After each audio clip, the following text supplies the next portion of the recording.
Hola, ¿qué tal compañeros? ¿Qué tal? Espero que estén teniendo un excelente día. El día de hoy tenemos a un invitado muy especial, ¿verdad? Estamos de manteles largos. Así es. Es el arquitecto Edgar Arturo Huizar. Es nuestro profesor, de hecho, en la universidad. Nos acompaña también mi compañero Cris. ¿Cómo estás, amigo? Súper bien. Profesor, ¿usted? ¿Qué tal? Bien. ¿Cómo está? Muchas gracias por aceptar la invitación. Gracias, muchachos, por invitarme. Bueno, pues quédense porque va a estar muy bueno este video.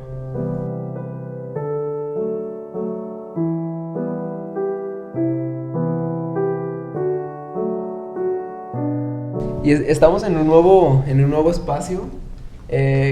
Para empezar, para iniciar este nuevo programa, podcast, video, vamos a empezar una entrevista para usted, tipo entrevista, tipo plática, tipo consejos. Okay. Para los alumnos, para los amantes de la construcción, para los amantes del diseño. Es correcto. ¿Usted dónde estudió la carrera de arquitectura?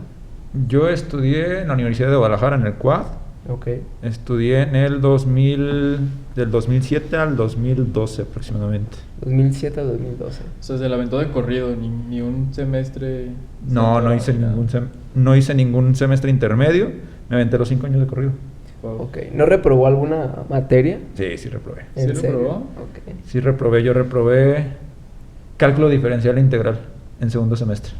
¿Cálculo diferencial integral? Que ahorita es matemáticas para arquitectura. Perfecto. Ok, pues nosotros creo que no tenemos... Sí se las dieron en primero. Sí tuvimos matemáticas, pero entonces, ¿a qué se iba esa materia más? ¿Qué es de ejercicios? Eran ecuaciones de primer grado y de segundo grado. Perfecto. Okay. Y la materia es un complemento de lo que ya vieron en la preparatoria. Y a mí, como me la daba un ingeniero en informática, pues fue difícil entenderle. Nos ponía sus presentaciones y nos ponía ejercicios ya resueltos. Y nada más daba como la presentación. Fue difícil entenderle. Obviamente la reprobé y la volví a pasar. Pero pues al final me di cuenta que valió la pena. Las matemáticas son importantes si te gusta la arquitectura, porque mucha gente o mucho público piensa que no me gustan las matemáticas, pues no me meto a ingeniero civil. O no me gustan las matemáticas, me meto a una ingeniería. Si no me gustan, me meto a la arquitectura y diseño. ¿Usted cree eso de si no me gustan las matemáticas, no me meto mejor? ¿O lleva mucha matemáticas la carrera? La carrera de arquitectura sí se basa mucho en los números y en las matemáticas. O sea, si yo soy malo en matemáticas, digamos. En la prepa pasé de 6, pero quiero estudiar arquitectura. ¿Usted recomendaría a lo mejor ponerse las pilas, a lo mejor un curso, que siempre estar preparado es importante? Entre mejor preparado estés, pues va a ser tu mejor desempeño en la universidad. Pero si de plano no me gustan las matemáticas, ¿puedo estudiar arquitectura? ¿Voy a salir adelante en arquitectura? Puedes estudiar arquitectura, pero tu enfoque al final no tiene que ir enfocado hacia las matemáticas. Porque, por ejemplo, a lo mejor no vas a hacer ecuaciones de segundo grado cuando salgas, pero sí necesitas saber las matemáticas básicas, por ejemplo, para hacer un presupuesto, una cotización. Claro. Ejemplo, que tengo compañeros conocidos que no saben sacar un presupuesto, no saben administrar números. Que cuando les sacas la administración no lo saben hacer. Sí necesitas tener una noción, al final tu enfoque no debe de ir si no eres tan bueno en las matemáticas. Tienes que aprender a saber cuáles son tus fortalezas y tus debilidades. Claro. Si mi debilidad en arquitectura, la carrera de arquitectura es demasiado amplia. Te puedes dedicar a demasiadas situaciones y debes de enfocarte hacia lo que en verdad te gusta y a lo que eres bueno. Si no eres bueno en las matemáticas, yo no me iría a un despacho en donde estoy trabajando haciendo números generadores, haciendo cotizaciones, porque si te equivocas en una cotización, pues ya valiste. Claro. Ya perdiste miles de pesos. Ese es el detalle con las matemáticas. Sí, eso es algo que hemos comentado, creo que en todos los programas que hemos tenido invitados, hemos mínimo tocado por ahí el tema de que la arquitectura es muy amplia y no es solo meterte a dibujar casitas. A lo mejor lo que usted menciona, las matemáticas enfocados en un tema administrativo de cotizaciones, de saber sacar conteos, destajos y demás, algo muy básico, ¿no? Literal, suma, resta y una que otra formulilla por ahí que me va a echar la mano, ¿no? Pero también, por ejemplo, tienes que tener, o bueno, te puedes ir por el lado del cálculo de estructuras, que un arquitecto sí se puede especializar en calcular una estructura, ¿verdad? Sí te puedes especializar, pero ahí lo que recomiendo es hacer o una maestría o meterte en un despacho que se dedique a solamente cálculo. Claro. Sí necesitas tener las nociones básicas para poder calcular, Porque, por ejemplo, me pasa con los alumnos de los últimos semestres que no saben predimensionar elementos estructurales, que les preguntas y les dices, oye, esta columna de cuánto mide, y te dicen, no, pues 40 por 40, pero tiene un claro de 20 metros. Tienes que tener un criterio básico de cómo calcular. Si no tienes un criterio, pues de alguna manera es complicado. Para poder prediseñar, ¿no? Para poder predimensionar los elementos, poder saber cuánto es lo que va a medir tu elemento, porque como arquitecto, cuando estás proyectando, necesitas saber si la columna te va a medir 1 metro o si te va a medir 30 centímetros. Eso te va a abarcar demasiado espacio y te puede complicar. De hecho, lo veíamos hace poco en los proyectos, ¿verdad? Que nos habían dejado un conjunto deportivo. Así es. Y pues por el tamaño de las canchas, que son canchas de 12 metros, 15 metros, y eso solo del ancho, del largo ni se diga, ¿no? Pues son claros bastante largos, y eso con una columna de 1 metro por 1 metro, que de hecho usted me corrigió, yo quería meter columnas de 1 metro por 1 metro, dijo, no, pues eso no te va a salir costeable, ni te lo va a aceptar una persona que sabe de estructuras, ¿no? Exactamente. Sí, como dicen los demás profesores o invitados, que tienes que saber un poco, como arquitecto tienes que saber poquito de todo. Eres el director de la orquesta, tienes que saber un poquito de muchísimas cosas. A lo mejor no vas a ser experto en todas las situaciones, pero tienes que saber cómo es. Cuando, por ejemplo, eso es algo muy común también, las instalaciones. En las instalaciones tienes que saber cómo va el funcionamiento, tal vez no tienes que saber como lo específico, pero sí cómo funcionan, para poder lograr detectar cualquier tipo de error. Eso es algo, eso es básico. En la arquitectura tienes que aprender de todo, y todo el tiempo estás aprendiendo, todo el tiempo. Sí, también por eso, por lo mismo, es muy amplia, ¿no? O sea, porque tienes que saber de electricidad, de fontanería, tienes que saber de destajos, de administración, saber administrar, saber calcular, y tienes que pensar en todo. Si se te fue un detallito, a lo mejor la obra ya se te vino abajo, ya te causó 1001 problemas, o hasta a lo de tu mejor bolsa, el cliente, hasta de tu bolsa, claro, de tu bolsa puedes salir perjudicado, o el cliente también ya se te hinchó encima, ¿no? Entonces, siempre tienes que tener bien claro todas las situaciones que se te pueden suscitar, y entre más claro tengas todo, mejor resuelto tengas todo, pues mejor va a salir tu proyecto, ¿no? Súper. Así es. Como estudiante de arquitectura, termina la carrera, ¿cuál fue su primer acercamiento o su primer trabajo ya como egresado? ¿O durante la carrera o después? Dentro de la carrera me tocaba hacer proyectos para conocidos. Okay. Me tocaba hacer renders, que es algo bien común. Cuando estás en la carrera, y sobre todo ahorita y en ese tiempo, era muy común que tu primera chamba era hacerle el render a tal arquitecto. Recuerdo que por mi primer render creo que cobré 700 pesos. Era de un autolavado. ¿Era en qué semestre fue? Fue en el 2009, entonces yo tenía 2 años, entonces estaba en 4º semestre. En 4º fue su primer trabajo. El primer trabajo de lo que empecé a sacar dinero, y recuerdo que la primera vez que recibí dinero, pues se me hizo increíble, porque dije, me están pagando por algo que sé y que para mí se me hace muy fácil hacer. Okay, empecé primero con renders, con proyectos. Mi primer proyecto fue una remodelación muy pequeña para la amiga de la mamá de un amigo. Perfecto. Era reestructurar un poquito la casa, arreglar ciertos detalles que traía la casa, y de ahí pues fue a hacer proyectos. ¿Y esto fue también mientras estaba estudiando? No, eso ya fue saliendo. Mi primera remodelación fue esa, fue una remodelación pequeña, fue en el 2012, y de ahí pues a seguir haciendo proyectos. Okay. Sí, es que es un tema de que salgo de la carrera y ahora qué hago, a dónde me acerco, con quién platico sobre mi situación. Entonces, ¿qué recomendaría usted durante la carrera o ya como egresado? ¿Qué recomienda usted hacer? ¿Qué recomiendo hacer? Hay 2 caminos. Una es volverte independiente, y otra es trabajar para una empresa. Mi camino fue darle por el lado independiente, de no trabajar para una empresa, porque en la primera empresa en la que yo fui a una entrevista, porque yo quería trabajar pues, de arquitecto. Sale luego y dices, quiero trabajar para una empresa y quiero empezar a aprender. Querían que fuera residente para un edificio de departamentos ahí por Federalismo y Hospital, no recuerdo, y el primer sueldo que a mí me ofrecían eran 6,000 pesos. Eran 6,000 pesos. Recuerdo que me hablaron por teléfono para hacerme la oferta y me dijeron, oye, siempre si queremos que trabajes para nosotros, te ofrecemos 6,000 pesos. Menos. ¿Y esto, perdón que lo interrumpe, usted los contactó, usted fue a llevar solicitud o...? Yo busqué en internet donde solicitaban arquitectos, fui con ellos, fui a la entrevista, y me ofrecieron 6,000 y luego me dijeron que eran 6,000 menos las prestaciones, que era 5,200 el sueldo. Okay. Cuando yo hice un análisis de cuánto era lo que iba a ganar y cuánto me iba a quedar menos gastos y todo eso, dije, pues no vale la pena. Puedo trabajar de otra cosa y puedo sacar esos mismos 6,000 pesos. Sí. Muy bien. La realidad es que el mercado laboral es bien complicado a la hora de salir. Todas las empresas te van a pagar una nada. Todas. Te van a pagar entre 8 y 10,000 pesos. Claro. Si bien te va. Yo lo que recomiendo es ir creciendo. Métete a una empresa, entiende cómo es la empresa, cómo trabaja, qué tipo de procesos son los que ellos llevan, cómo tratan a los clientes ellos, a cómo cobran, y toda la información que tengan, que te quede muy claro y que aprendas. Y cuando llegas al punto en donde digas, en esta empresa ya aprendí todo, ya domino todo, me cambio de empresa. Y voy cambiando de empresa. Y cuando yo diga, ya me siento lo suficientemente seguro para darle por mi lado, hacerle. Lo más difícil, me preguntaban hace poquito, ¿cómo pongo un despacho de arquitectura? ¿Cuánto dinero necesito? ¿Qué necesito? Le dije, pues solamente necesitas una sola cosa, quitarte el miedo.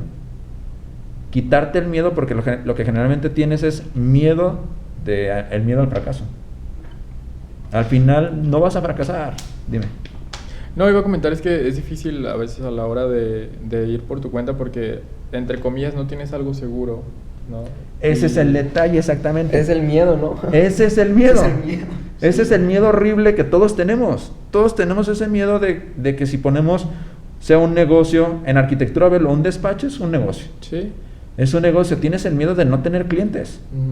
El problema de muchos despachos o de mucha gente que sale de la carrera es que cree que saliendo le van a llegar los clientes, o simplemente va a poner su nombre y va a decir, aquí me van a llegar los clientes. En realidad tienen que entender que un despacho de arquitectura funciona como si fuera un negocio. Necesito destinar dinero a la publicidad, necesito que me conozcan. ¿Y cómo me pueden conocer? Pues una es a través de redes sociales. Sí, hoy en día redes sociales es una herramienta muy fuerte. Es muy importantísimo, exactamente, a la mano. Yo lo que recomiendo es, sálganse para que tengan la suficiente experiencia, porque estando en una empresa van a aprender muchos procesos, que es difícil aprenderlos cuando estás como independiente. Eso, yo tengo una duda. Dime. Bueno, no una duda, pero un conflicto, o a lo mejor quisiera saber más bien su punto de vista.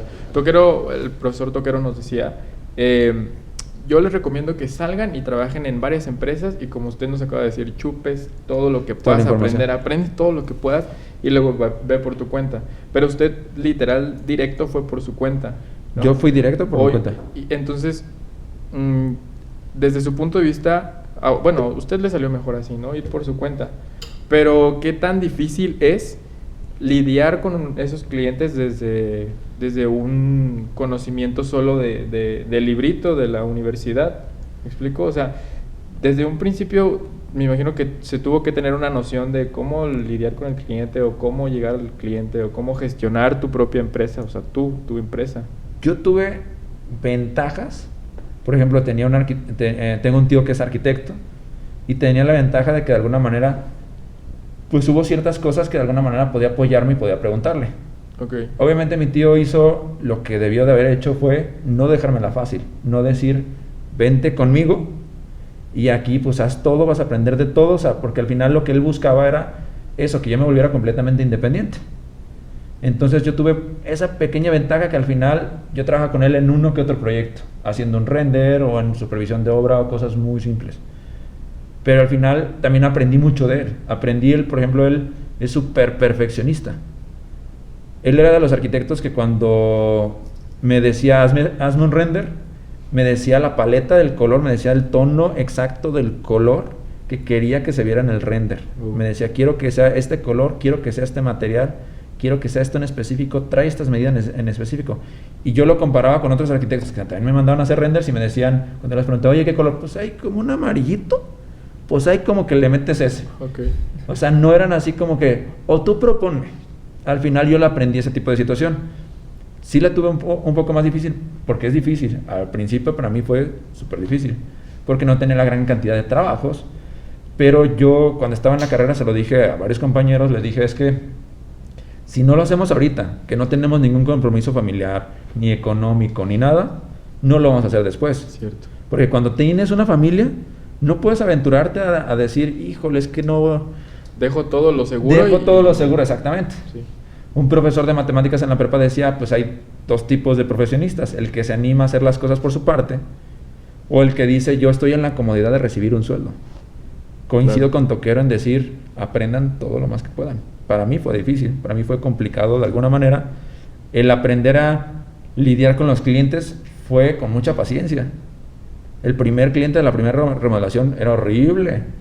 Era horrible el estar lidiando con ella porque hubo una vez que pintaron toda la casa, ya están terminando ya de pintar toda la casa, la señora se sentó y dijo, no me gusta el color, hay que pintarlo todo de nuevo.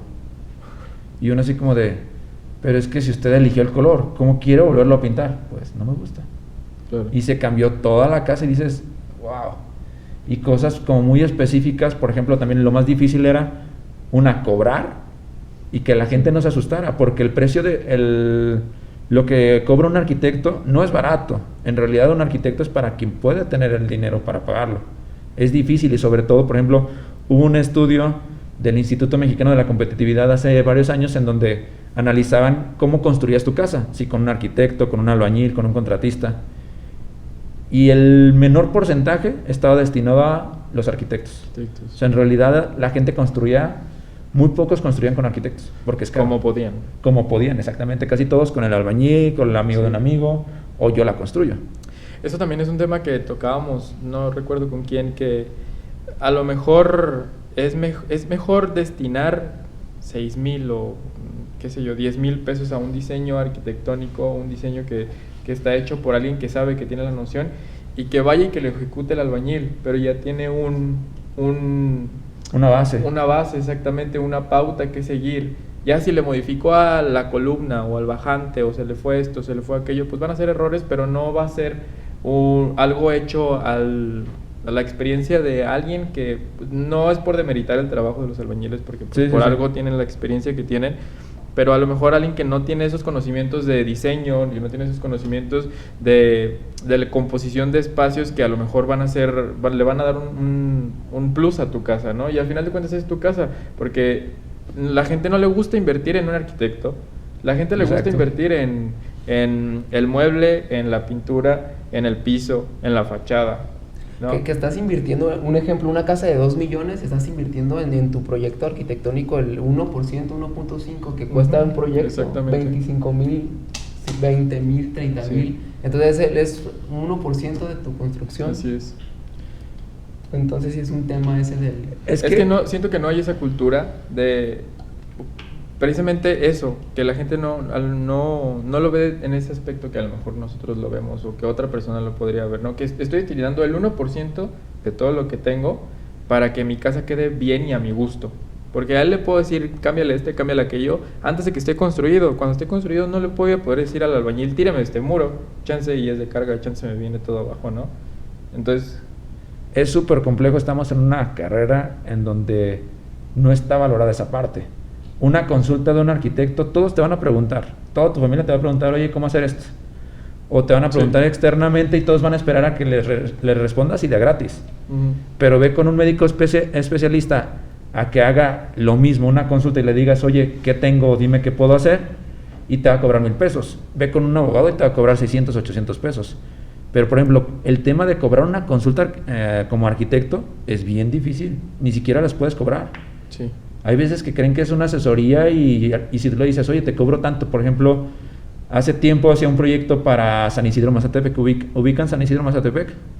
No. Por todo López Mateos pasan las cuatas y en vez de darlas hacia la izquierda, hacia Tlajomulco, las cuatas. Es más para allá que las plazas, ¿cómo se llaman las plazas? Outlet.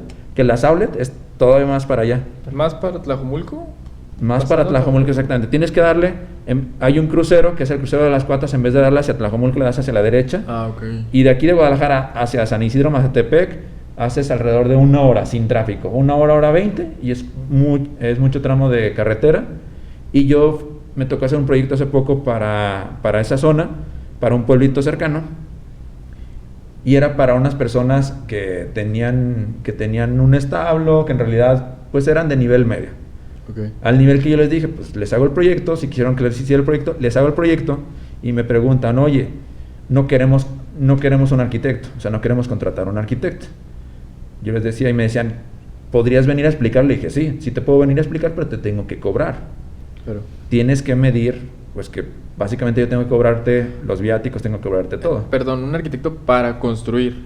No querían un arquitecto para construir. Ellos dijeron, hazme nada más el plano, se lo doy a mi albañil y listo. Y lo que es normal. Y tu asesoría. Exactamente. Pero sin asesoría, o sea... Pero sin asesoría de un arquitecto, yo les decía, sí necesitas una asesoría porque puede haber puntos en donde el albañil cometa ciertos errores. Me decían, ok, ¿cuántas asesorías necesito? Les decía, pues por lo menos una vez por semana o una vez en ciertas etapas. Por ejemplo, en el trazado de la cimentación necesito estar yo para explicarles cómo va. Si se equivocan y no entienden el plano, va a ser difícil, va a ser complicado y van a cometer errores. Me dicen, ok, ¿cuánto me cobras? Creo que les cobraba, si mal no lo recuerdo, 1,000 o 1,200 pesos. Okay. Y ellos me decían, es que está muy caro, no podemos pagarlo. Y hasta la fecha están construyendo su casa y nunca me han hablado, porque se les hizo muy caro. Okay. Pero si lo analizas, yo les decía, es que analicen, el tiempo que yo tengo que hacer desde Guadalajara hasta tu pueblo es 1 hora, más otra hora de camino son 2 horas. Así es. Súmale que lo más seguro es que ahí yo vaya a estar otras 2 o 3 horas, ya son 4 a 5 horas. Probablemente yo tengo que comer ahí, tengo que sumarle comida, mis horas de trabajo y aparte la gasolina.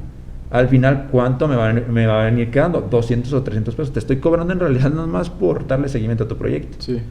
Y es bien difícil cobrar ese tipo de asesorías o consultorías, a menos de que sea una empresa grande que en realidad lo solicite. Claro. Alguna vez un banco me pidió una asesoría en donde lo que querían era saber por qué se había caído un plafón. Querían que les diera un diagnóstico y se les hizo ese diagnóstico y sí se pudo cobrar lo que era. ¿Y usted qué considera, hablando desde su punto de vista, qué considera que hace falta para inculcar esa cultura en las personas? Uy, jole, está bien complejo. Al final, creo que lo que necesita una persona es darse cuenta y valorar el trabajo de un arquitecto. Okay. Y nosotros como arquitectos, futuros arquitectos o alguien que está viendo esto, que a lo mejor entró aquí por puro curiosidad, ¿qué es lo que le recomienda que puede hacer para valorar o para inculcar esa cultura de valorar el trabajo más allá de ser arquitecto o no? Hacer bien tu trabajo. Haz bien tu trabajo. Al final, un arquitecto es un solucionador de problemas. Sí. Desde que tienes el proyecto, estás solucionando un proyecto.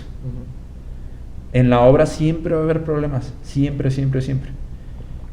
Estaba platicando, por ejemplo, hoy en la mañana con una persona que me decía, es que el cliente está muy desesperado con su obra y cree que no se está haciendo nada. Y yo le explicaba, sí se está trabajando con su obra, pero él no lo ve y él no se da cuenta de muchas cosas. Y me decía, por ejemplo, la cocina, queremos que él se la aviente, que él contrate la cocina por aparte y no tenga un arquitecto de respaldo. ¿Para qué? Para que él se dé cuenta de todos los problemas que es estar buscando a la gente, que si no dejaron algo bien, estar supervisando, que hagan las cosas conforme y de esa forma valore el trabajo de un arquitecto. Por eso digo que hay veces que lo que se necesita es que te valoren. Un ejemplo es un amigo hace años que me decía, oye, mándame un pintor para que me pinte la casa. Le digo, ok.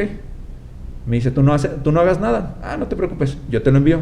Se lo envío y a pesar de que era un pintor que ya había trabajado conmigo, tuvieron muchísimos problemas. Que porque la pintura no llegaba, que porque él no llegaba. Muchísimas situaciones que son normales como arquitecto y llegó un punto en el que me dijo, no sabes cómo valoro tu profesión. Porque fue una bronca estar lidiando con la gente, con la limpieza, con todo, con el control. No sabíamos ni siquiera qué pintura comprar, qué colores combinar. Es algo complicado. Me dice, yo sí lo pagaría porque me di cuenta de todo lo que tú haces y todo lo que tuve que pasar y batallar sobre todo con las personas.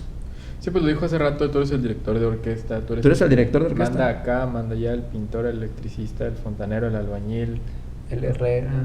Sí. Cambiando poquito de tema.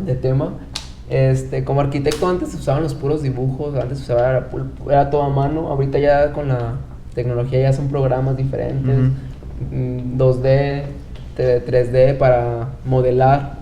¿Usted cuáles maneja? ¿Qué programas maneja? ¿Qué programas manejo? Para modelar en 3D. Para modelar en 3D manejo SketchUp, manejo un poco de Revit, y un poco de 3D Max.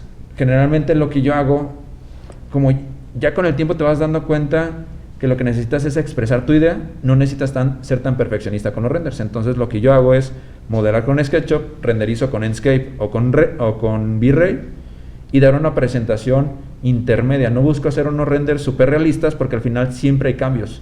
Y en arquitectura lo que menos tienes es tiempo para dedicarle a esa parte.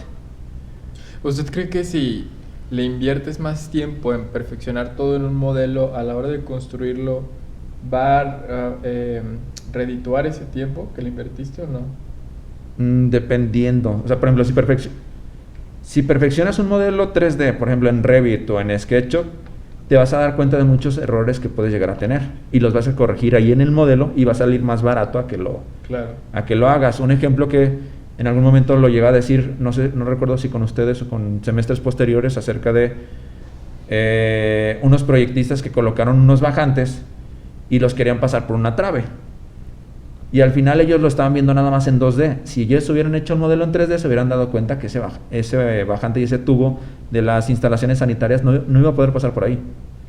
Sí te ayuda a tener un modelo y sí te ayuda mucho la tecnología. Hacerlo en Revit, hubiéramos resuelto el problema mucho más rápido. Ellos lo hubieran visto y hubieran dicho, ok, aquí tenemos un problema, aquí no puede ir este tubo, hay que quitarlo. Sí es mejor dedicarle a eso. Yo a lo mejor a lo que no le dedico tanto tiempo ahorita es en el render, porque como me dedico un poco más hacia la construcción y hacia la administración, el render nada más es una forma de mostrarle al cliente. Y aparte, una frase que le escuché a un ex compañero de la facultad es: no hagas el render tan perfecto, porque si haces un render muy perfecto, tu cliente va a querer que el render quede perfecto, que la construcción quede perfecta, y si no queda perfecta se puede llegar a decepcionar. Es mejor que tengas un render que se vea bien, que esté obviamente bien hecho, y que cuando vea la casa construida, él diga, pues quedó mejor la casa construida que el render, o que el render, para que no quede mejor el render que la casa construida. Okay. Y a lo mejor por eso no le dedico tanto tiempo a los renders, a ser tan perfeccionista. Y aparte siempre hay un montón de cambios. Un proyecto nunca queda como lo proyectaste, porque el cliente, incluso estando en la obra, te pide cambios. Súper. En México, el metro cuadrado construido, ¿cuánto se está cobrando aquí en México? ¿De construcción? De construcción. Ok. Un aproximado también, porque son diferentes. Exactamente, de nivel medio, ahorita anda entre los 11 y los 12 mil pesos. Okay. De enero a la fecha ha subido demasiado. Hablando de casa habitación de nivel medio, el año pasado andaba entre los 9 y los 10 mil pesos, pero el acero subió de enero en 2-3 meses, subió como un 160%, y eso disparó todos los precios de la construcción. Con esto de la pandemia hubo mucha escasez de materiales, incrementaron demasiado los costos. Ahorita es costoso construir una casa. Ok. ¿Y cree que baje? No va a bajar. ¿No va a bajar? Porque se supone que era por la falta de producción que había, ¿no? Hubo escasez y demás. Sí, pero por ejemplo, no puede llegar ya a bajar porque hay mucha gente que ya compró cierto stock o cierto material a cierto precio y no va a querer bajar porque si no va a perderle. Okay. Imagínate que a lo mejor tú compraste, ahorita en pandemia compraste a 120 pesos no sé, por ejemplo, cemento o algo, por decir un precio, no significa que en eso esté el precio del cemento. El cemento creo que ahorita anda en 190 el saco. Okay. Compraste todo el saco a 120 para darlo a 190. Imagínate que a lo mejor baja, tú no vas a poder, tu margen de utilidad no quieres bajarle, porque tienes ciertos gastos operativos, los costos indirectos que muchas veces no lo vemos. Claro. Una cosa es el costo del producto, pero otra cosa es cuánto te cuesta tener a ti como despacho de materiales, por la renta del local, las personas, todo, no nada más es el producto. Trasladarlo, exactamente. Es caro ahorita construir, y Guadalajara se ha vuelto una de las ciudades en donde es más caro vivir, porque ahorita no hay propiedades, por ejemplo, los departamentos, ahorita cualquier departamento chico anda sobre los 2 millones de pesos. Sí. O sea, tocó una generación donde es bien complicado comprar casa. En la actualidad, a su criterio, ¿cuál cree que sea la mejor construcción para hacer rentable tu dinero?